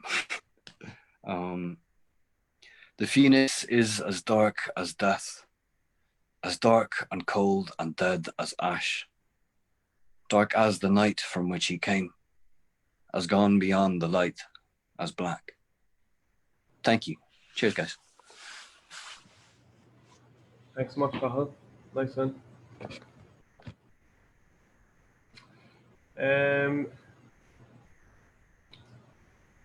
Just going to check in with Augustina there. Says maybe next year. Says open. I said maybe because I actually don't know what to read today. I think the last week or so I have been reviewing things that I've written. Maybe about 2 years ago in the month of September, I did a 30 days, 30 tales thing where I wrote a story every day for 30 days. So my mind is kind of on stories. Can I go with one of the stories or does it have to be poem? You can, yeah, whichever you think. We have a bit of time there, so go for whichever you like to. Okay, so this was for day 2 of 30 September 2019. There we were, about 2 years into a relationship, and he didn't touch me in about 3 weeks. We had an argument, and I don't even remember what the argument was about, but I know it was the first time I actually shouted and raised my voice and cried. That would be the first and only time I shouted so loud in almost 5 years of being together. Fear of intimacy will have you avoiding difficult and uncomfortable conversations with people. That happens sometimes. I mean, the forgetting. I tend to block out things and erase certain parts of my memory almost like I wasn't there. And that's because most of the time when things get really tough, I don't think I'm there at all, just in body, I suppose. A protective yet sometimes unhealthy skill that I picked up as a child. Well, he decided he wanted to sleep on the sofa. And if he was sleeping in the bed with me, his back would be turned the whole night, cold shoulder, literally. And I wasn't used to that. I was used to stroking his arm and playing with his ears, pulling the hairs on his back and rubbing his feet. But he barely talked to me and wasn't really interested in eating my food since the small argument. And he chose to spend all of his time watching TV or on his phone and trying to find ways to distract himself from my presence. And I knew he wasn't happy, but he really tried.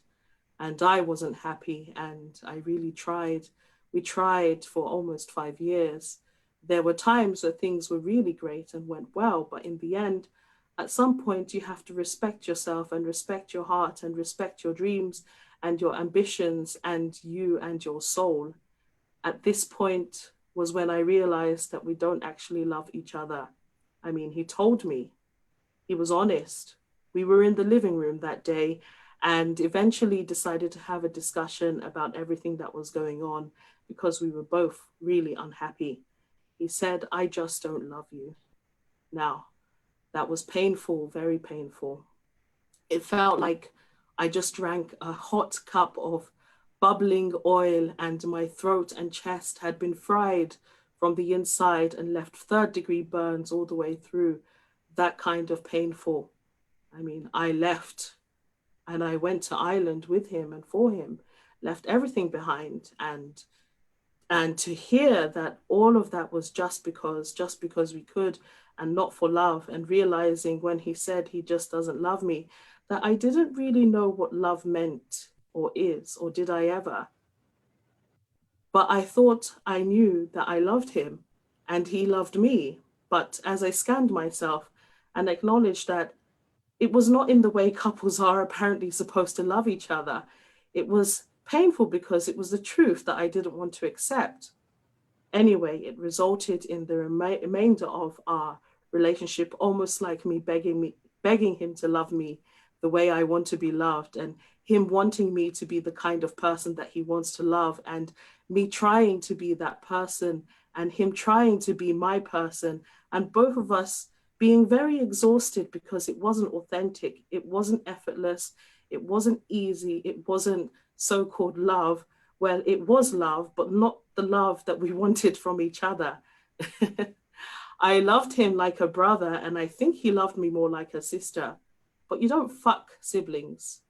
I walked that evening. I walked and I walked for probably 2 hours, and I don't remember where I went to, and I don't remember what shops I passed. I just remember walking. It started raining and I didn't have a jacket. I didn't have the appropriate shoes, and I didn't have the money to get home when I realized how far I was away. And I had to walk back until I found something I recognized, and I found my way from there. And I remember getting to our door, what we were trying to make a home of. And I stood outside for probably 30 minutes. Eventually, he came outside and told me to come in, and I shouldn't do this to myself, and that we have things we need to work on, and that he didn't mean what he said, but that was a lie, because I know he meant what he said. I know it was the truth. Well, like you do, we slept together that evening. Yep, we did, and I don't even remember how it felt. I guess I wasn't there either. I think it was at that point where everything became one, where you do things out of obligation and duty mostly, not out of wanting and not out of love. And eventually that trying really hard and trying to be in love in the way that the other wants you to be, and to be loved in the way that the other person wants to be loved, and trying to be the person that the other person wants you to be, rather than acceptance, authentic connection, and many other little things. That was the downfall. But I saw I will never beg to be loved, and I promised myself I will never be someone else other than myself to be loved, and I'm capable of being loved just as I am, and that comes from within me, acceptance and love of myself. Love so strong that it shouldn't be penetrated easily. And I've worked on that. And I'll continue to keep the promise of cherishing myself for as long as I'm graced to live. And that's no ordinary love.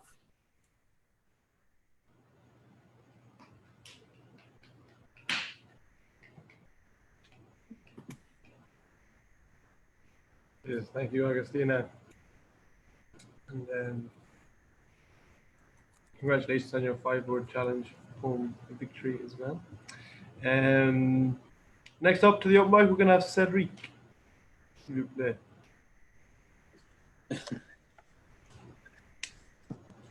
I read this one on 2016, actually.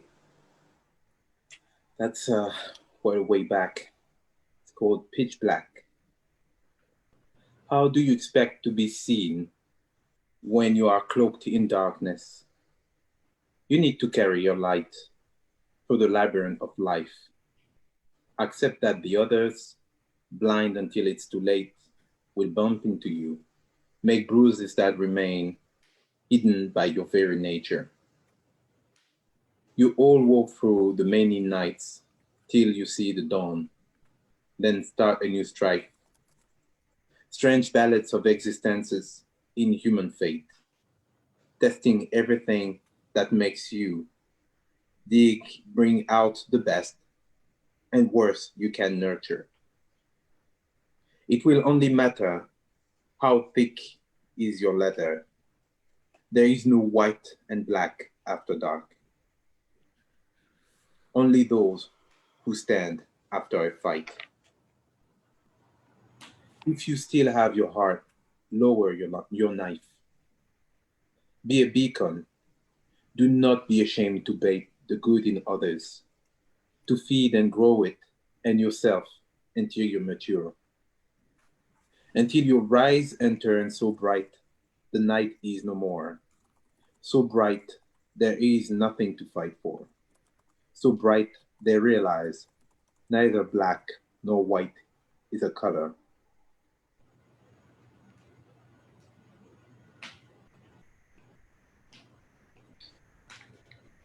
Thank you, Cedric. And next to the open mic, we're going to have Philip Spillane. Hey everyone, it's nice having a house full of such talented sounds. Just very quickly, I was going to read it out because it's the best way to do it. I'm inviting you all to a special event, the Locked Out Collection. It's going to be a mix of video, sound, art and poetry, music. It's going to be streamed live on YouTube. And it was going to be originally a collection of my own stuff, but I decided to include some other talented people like Kieran Raftery and Benjamin Burns. Alicia Sabatan, you might have known her personally, and a few other people. And I'm going to post a link there. And I really love if you can come along because I really want to pull this off. And I would love to collect more people and include more people besides just myself in this sort of thing. So it's there in the chat box, and you can put on your, if you're a member of YouTube, you can just set a reminder and you can watch it live. So I'm just going to read a small bit of a poem there very quickly. It's a long one, but I just read half of it. It just makes it into a shorter poem. It was the dragons who ate me that made me a woman. Their mouths were bottomless ancient wells. Only my will got me out. Down there it was cold and dark, and there was a tempo trip of sweat. I couldn't tell, was I touching stones or bones, rust, tusk, the horizons of cut wood. Then from the top I heard starlings sing, and I knew there must be a way out. There's a way to open my eyes and see out the abyss, up into the rain clouds. That was when I felt wet dew of grass, silk of soles on my feet. I was awakened in the garden of peace, another floor above the nightmare. 2 giant ashes invade monoliths of stone. And there is a human woman sharing her head with a she-wolf. That woman is me, or was me, or what I want to be, or is a reminder of a true me. And then we all wake up together. That's only half of it. Thank you for listening. Thanks a lot, Phil. We look forward to hearing the other half when the time comes. And but yeah, best luck with that event. Sounds fantastic. Kieran was actually saying it a little bit about it to me earlier as well. So yeah, look forward to tuning into that. Fair play for putting it together. So just to continue now with the open mic, next up we're going to have Sue Blue. Right, thanks very much. Okay, it's beautiful seeing everybody, and it's been a nice night.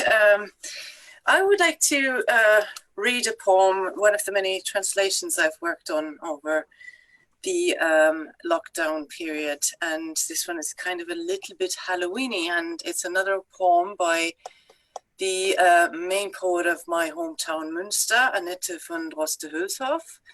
She lived between 1797 and 1848. And this poem is basically herself looking in the mirror and seeing her mirror image as someone else. I'm going to present the German version first, as I always do, and after that I'll follow up with my translation. Das Spiegelbild. Schaust du mich an aus dem Kristall, mit deiner Augen Nebelball, Kometen gleich, die im Verbleichen, mit Zügen, worin wunderlich 2 Seelen wie Spione sich umschleichen. Ja, dann flüstere ich, Phantom, du bist nicht meinesgleichen. Bist nur entschlüpft der Träume Hut, zu eisen mir das warme Blut, die dunkle Locke mir zu blassen. Und dennoch dämmerndes Gesicht, drin seltsam spielt ein Doppellicht. Trätest du vor, ich weiß es nicht, würd ich dich lieben oder hassen? Zu deiner Stirne Herrscher Thron, wo die Gedanken leisten frohn, die Knechte würd ich schüchtern blicken. Doch von des Auges kaltem Glas, voll toten Lichts, gebrochen fast, gespenstig wird ein scheuer Gast, weit, weit ich meinen Schemel rücken. Und was den Mund umspielt, so lind, so weich und hilflos wie ein Kind, das möcht in treue Hut ich bergen. Und wieder, wenn er höhnend spielt, wie von gespanntem Bogen zielt, wenn Leises durch die Züge wühlt, dann möcht ich fliehen wie vor Schergen. Es ist gewiss, du bist nicht ich, ein fremdes Dasein, dem ich mich wie Moses nahe unbeschut. Voll Kräfte, die mir nicht bewusst, voll fremden Leides, fremder Lust. Gnade mir, Gott, wenn in der Brust mitschlummernd deine Seele ruht. Und dennoch fühl ich, wie verwandt, zu deinen Schauern mich gebannt. Und Liebe muss der Furcht sich einen. Ja, trätest aus Kristalles rund, Phantom, du lebend auf den Grund. Nur leise zittern würd ich und mich dünkt, ich würde um dich weinen. So, the English version now. The reflection. You look at me from crystal mirror, with your 2 eyeballs, hazy sphere of fading comets they remind. with features in which, oh surprise, two souls are stroking quite like spies around each other. Then I sigh, dear phantom, you are not my kind. You just slipped from the care of dreams to chill my warm blood to the freeze or pale my dark brown locks of hair. And yet, you dim and dusky face, in which a curious twilight plays, if you stepped out, I could not place, if love or hate for you I'd bear. Up to your brow the master's throne, the place your thoughts do labour from, like farmhands I would shyly look. And yet, before the eye's cold glass of deadlight full near brokenness, so ghost-like, I, a timid guest, far, far my little stool would put. And what plays softly round the lip, as sweet and helpless as a kid, I wish to save to loyal protection. And when again the mirror taunts and aims his bow at me like thought, when silence through his features haunts, I want to run like from the henchman. One thing is sure, you are not me, and I approach you, unknown being, without my shoes, like Moses, humble, with strengths unconscious, unexpressed, with unknown woes and unknown zest. May God have grace, if in my chest your soul lies with me in my slumber. And yet I'm drawn like in a spell, a kindred spirit to your shell, and love must with my fear unite. If you stepped out from crystals round, alive, dear phantom, on this ground, I'd shudder, only gently, bound to think I'd weep for you tonight. Thank you very much. Thanks a million. Thank you. Beautifully performed. Beautiful work. Next, we're going to have the open mic. We'll have Margaret O'Regan, please. Thanks, Kieran. Not sure. I'd say some people have heard this before. It's called Love Undiluted, and it's an acrostic poem.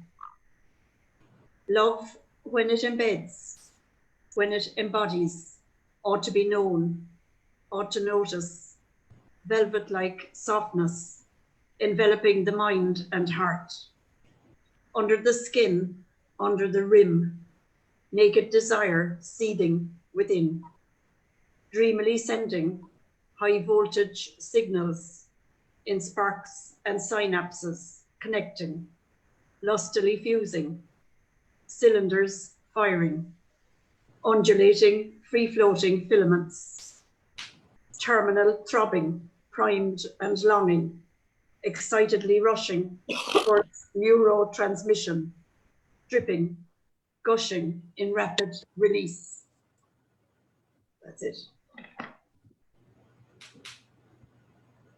Thank you. Thanks a lot, Margaret. Cheers. And just to say there as well, if there is anybody else who'd still like to read a poem and hasn't signed up yet, feel free to do so. There's a bit of time there. Next up to the open mic, we're going to have the great Mary O'Connell.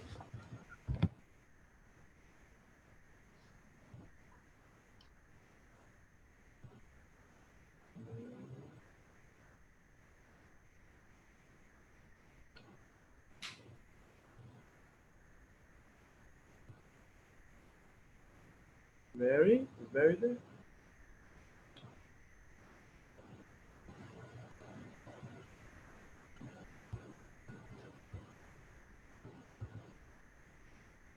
So we might not actually have Mary right now.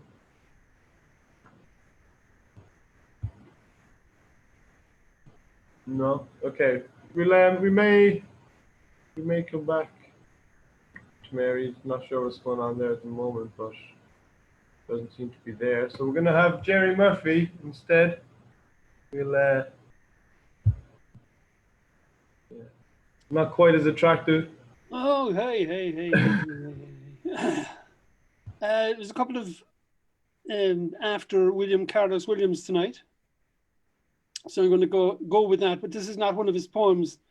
This is from a preface he did to Ginsberg's Howl. And it's just a comment he made, and I just took it and made a haiku of it. It's called Shit. Life trundles along between teat and excrement, devouring itself.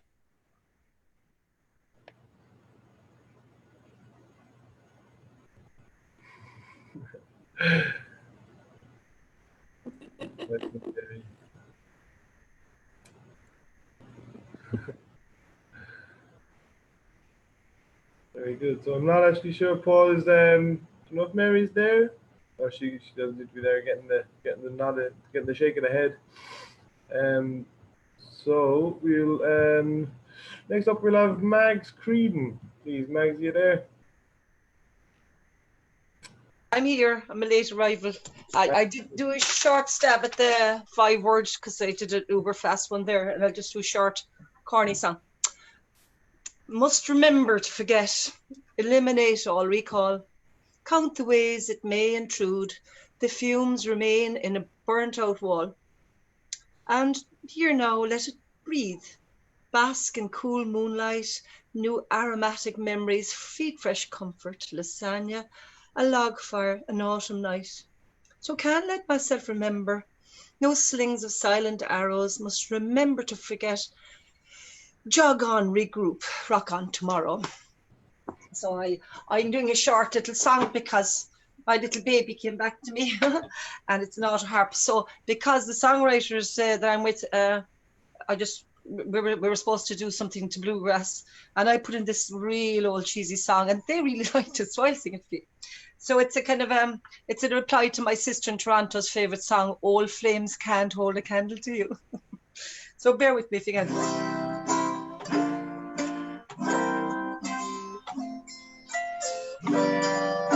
I'm thinking of the time, last up,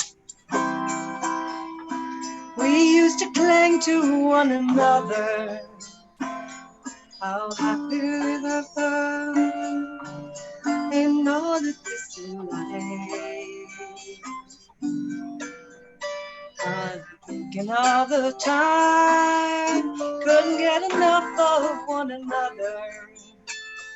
It's all faded now, like a pair of old blue jeans. Oh, don't turn your back on all the good times that we shared. Don't let it slip away and die out in the cold. Slipping through our hands for the sake of an effort. Rekindle our first love. This old flame still flutters on. I'm thinking of the time we used to hold our little babies. How happy we were then, in the blossom of springtime. We thought it was true love, then the sweet became the bitter. The best part at the start, then became a source of pain. Oh, what was it about you and I that first attracted? What chemistry sealed us as one? And there must be a recipe to bring us both back together. Rekindle our first love. This old flame is still around. Oh, darling, oh, still here. It's just that you don't really see me. When bad times come around, we put both of our heads down. You'll always be my one, and when you raise your eyes, I'll be there. Right there by your side when the storm is done. We don't turn our backs on all the good times that we've shared. New memories can be created right now. Take those bad times, put them all away, love. Rekindle our first love. This old flame is still around. Rekindle our first love. This old flame is still around. Ta-da! I was fine and hoarse. So that's a nice bit of cheese for you as opposed to high art. Thanks a lot, Mags. Nice one. Fair play. Yeah, so just to check in with everybody, is there anybody who's still in the meeting that would like to say a poem but hasn't signed up yet?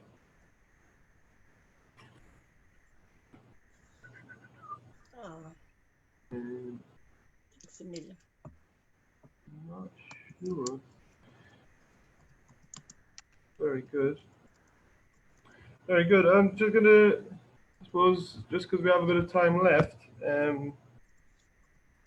I'll just say this. Doesn't have a title yet. I'm actually not sure really if it's finished, but we'll have a go of it anyway.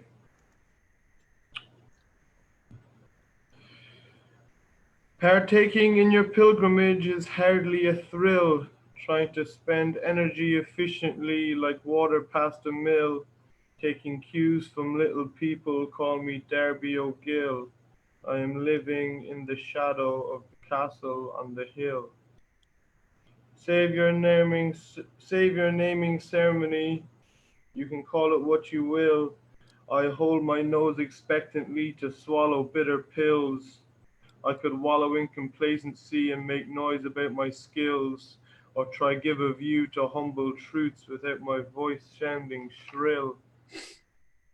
As far as cashing in on gambled youth, you can meet me at the till and justify what you've contrived and clean up what you've spilled. We demand supplies to survive and move around at will. You supply demands in contraband, all while remaining still. Man.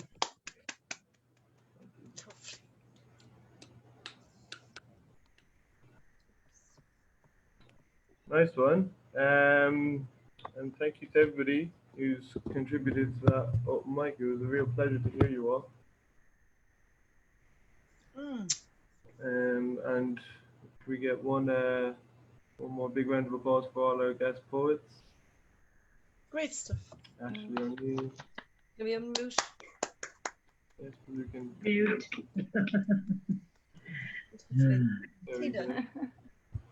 And obviously, hopefully to see you all in a couple of weeks at the Winter Warmer, and then again for the Ovale final event of the year coming up in December. If you are interested in staying around, we're gonna have a virtual mains sort of. Oh. I put my name into the I put my name into the open mic. Oh, sorry. Oh. Sorry. I didn't. There's so many comments now in that chat group that sorry, I must have missed it in there. Sorry about that, Catherine. So yeah, we'll have Catherine to close out the open mic. Okay, so I love Halloween.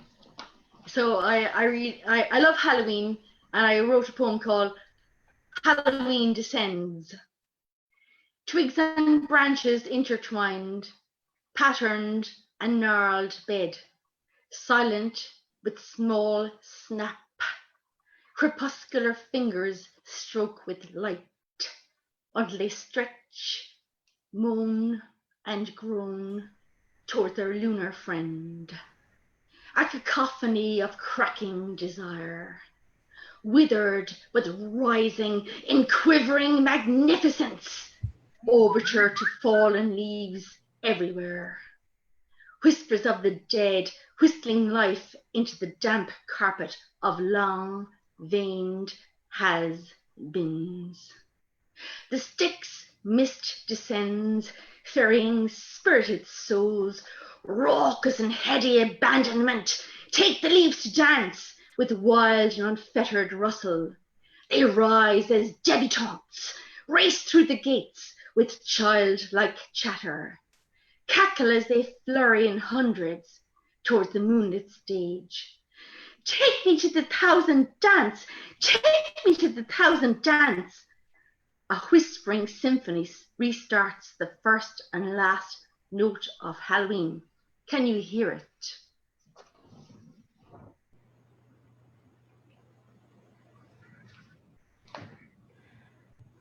Thanks so much, Catherine. Thank you. Cheers.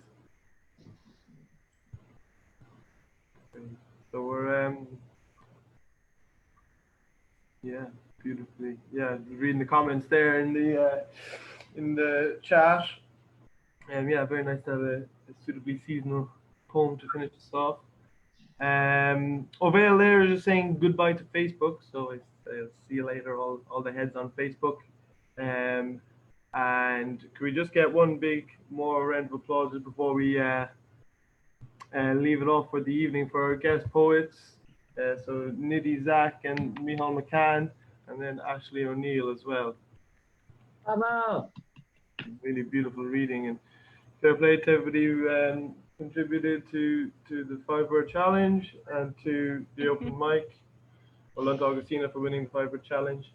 And we'll see you next time. Hope to see you at the Winter Warmer, and see you next month for the final event of the year. It's been great. Well done, everyone. See you later.